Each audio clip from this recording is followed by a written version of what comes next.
Les jours s'écoulaient monotones, mais Mohammed, qui d'ordinaire se lassait rapidement de toute chose, restait plongé dans ses pensées et conservait un équilibre serein. Un jour, une certaine agitation s'empara de la caravane. Le guide vint chevaucher aux côtés d'Abou Talib pour lui demander s'il n'était pas préférable de monter les tentes dès à présent, car il craignait une tempête de sable. Toutefois, étant donné qu'il se trouvait à un endroit insuffisamment protégé, Abou Talib conseilla de continuer.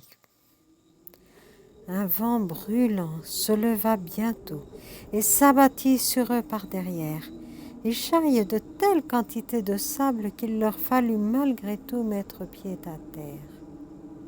Les chameaux se couchèrent rapidement et les hommes tentèrent de se protéger en se blottissant contre eux. Le sable s'abattait sur eux et menaçait d'ensevelir tout ce qui était vivant. Le cœur de Mohammed battait à tout rompre. Mais il n'avait pas peur, trop occupé qu'il était par tout ce qu'il vivait. Soudain, les guides tout tremblants entonnèrent une mélopée dont Mohammed ne pouvait pas comprendre les paroles. Un des hommes s'accroupit, rampa jusqu'au chameau de tête et fixa sur son dos l'un des horribles fétiches qui ploya sous le vent, fut ballotté en tous sens, mais resta debout. Les hommes commencèrent alors à exulter. Leur fétiche bravait la tempête. Ils seraient épargnés. Le trouble s'empara de l'âme du garçon. L'horrible fétiche devait-il vraiment être le maître? À l'insu d'Abou Talib, Mohammed se glissa hors de l'abri et se faufila jusqu'au chameau qu'il escalada pour se placer à côté du fétiche. Plusieurs cris s'échappèrent. Tous le conjuguaient de regagner son abri et de ne pas risquer ainsi sa vie. Il releva fièrement la tête. La tempête sembla alors se calmer pendant quelques minutes. Il profita de ce répit pour clamer spontanément à tous ce qui émouvait son âme. « Pourquoi ne tiens-je pas ici aussi bien que votre fétiche? Si aucun danger ne le menace, je suis encore bien plus en sécurité que lui. Sachez qu'il a été fait de main d'homme, tandis que moi, j'ai été créé par Dieu le Très-Haut dans le ciel et sur la terre. M'entendez-vous bien, vous les hommes?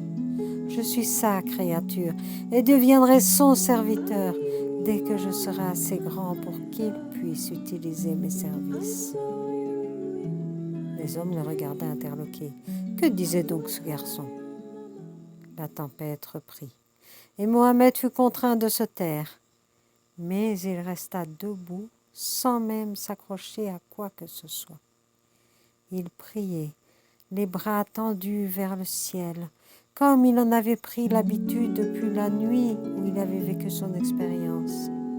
Sa frêle silhouette vacillait légèrement dans la tempête, mais il ne lui arriva rien. Et à nouveau, la tourmente s'apaisa. Alors, Mohammed, ravi, s'écria: « J'ai prié le Tout-Puissant afin que la tempête s'arrête, et elle s'arrêtera si vous retirez le fétiche. Voulez-vous le faire? Il vous a montré qu'il ne pouvait rien obtenir. Voyez maintenant ce que peut le Seigneur. » Comme fasciné par les paroles de l'enfant, un des Arabes se précipita sur le fétiche et l'arracha. Ce faisant, il trébucha.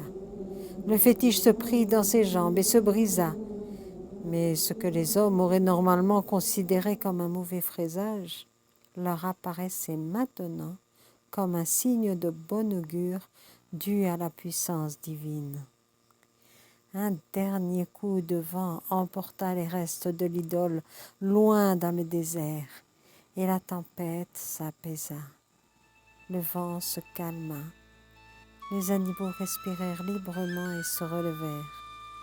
La tourmente était passée.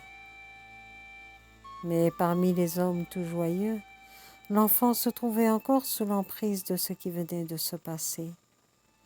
Tout s'était déroulé sans qu'il ait pu penser à quoi que ce soit auparavant et sans qu'il ait été conscient de la portée de ses paroles.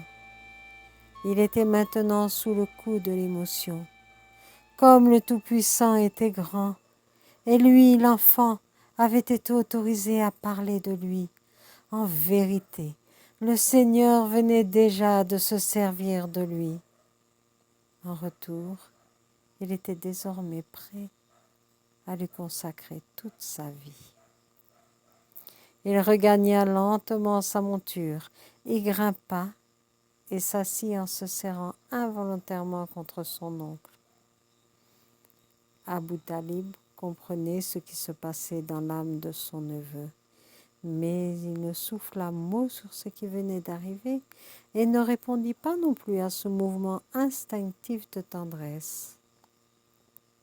Il laissa l'âme de Mohammed retrouver seule son équilibre. Les jours qui suivirent furent calmes et tranquilles.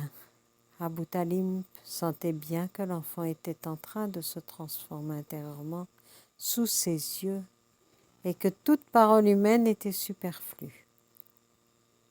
Il l'abandonna entièrement à ses pensées, veillant simplement à ce qu'il n'oublie pas de prendre quelque nourriture.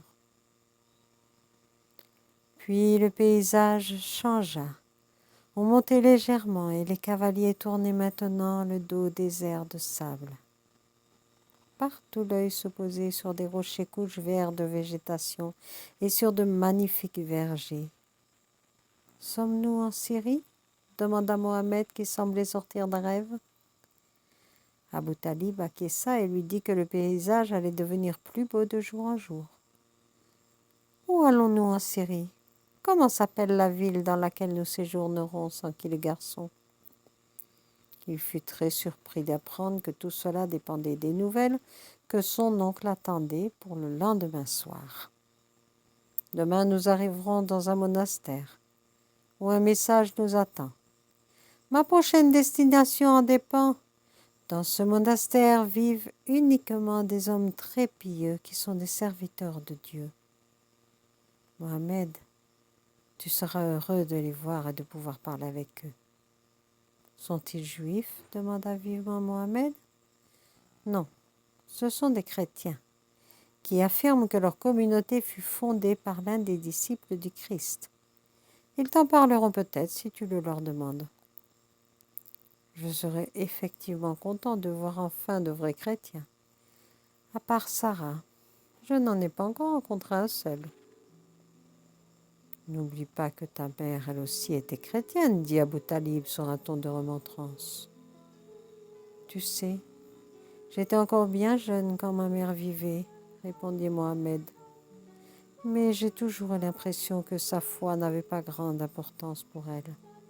Sarah m'en a appris bien beaucoup plus qu'elle. Mais ta mère était bonne. Tu n'es pas encore en mesure de la juger vraiment, rétorqua Abu Talib. Il souffrait d'entendre le fils parler ainsi de sa mère. Cette légère réprimande n'empêcha toutefois pas Mohammed de défendre son opinion. En maintes circonstances, l'oncle était bien obligé de lui donner intérieurement raison. Aussi jugea-t-il préférable d'interrompre les conversations.